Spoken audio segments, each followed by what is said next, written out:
এই মাদ্রাসাকে পুনর্জীবিত করার জন্য পাগড়ি আছে, পাঞ্জাবি আছে, লম্বা নামাজ পড়ে না, এই মাদ্রাসার অবস্থা হয়েছে, এই মাদ্রাসার অবস্থা হয়েছে।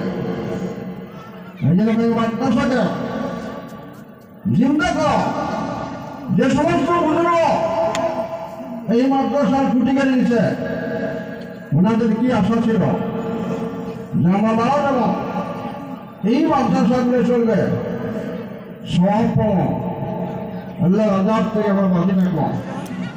আমরা পাবলিক 1 টাকা 2 টাকা 100 200 করে ধান দেয় কেন দেয়? ফলো করে আজাদের জন্য, ফলো করে যাতে আল্লাহ জাহান্নামে না যায়। কিন্তু আজকে দেখা যায় চালা হয় মাদ্রাসা পড়া নাই, মাদ্রাসার ছাত্র নাই।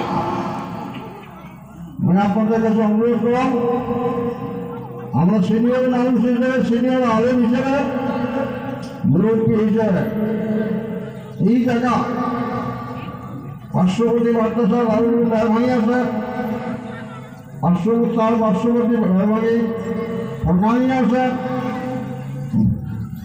মাদ্রাসা পূর্ণরূপ দেওয়ার জন্য ছাত্র দেন এবং ওস্তাদ করে কেয়ার করে লক্ষ্য দেন যে ওস্তাদ খালি কালেকশন করবে না, পড়া পাবে, এটা লক্ষ্য দেওয়ার ব্যাপার।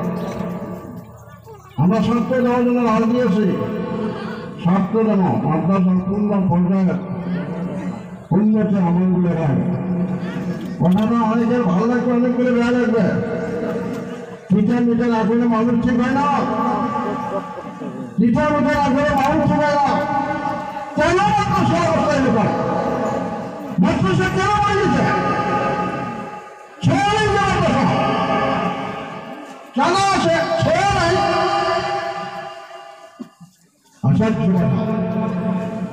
এটা পাবলিকের দোষ, নমন শিক্ষক বলব, নমন কমিটি বলব, বেশ টাকা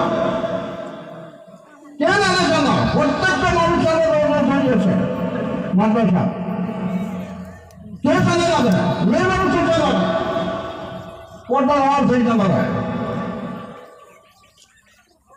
এই জন্য বলল এই মাদ্রাসা যাতে পূর্ণ রূপ পায়, মাদ্রাসা যাতে ছাত্র ভর্তি হয়, লেখাপড়া যাতে সুন্দর হয়, কমিটি দেবে, ওস্তাদ দেবে, অন্তত এই 2 গানের প্রত্যেকটা মুরব্বী জুয়ান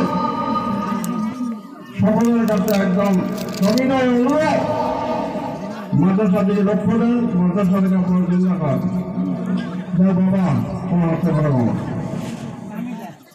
আমাদের সুগন্ধের স্যার আছে, ভাস্কর্য আছে, 10 মিনিটের জন্য কয়েকটা কথা বলে তারপর আস্তে আস্তে করা হবে।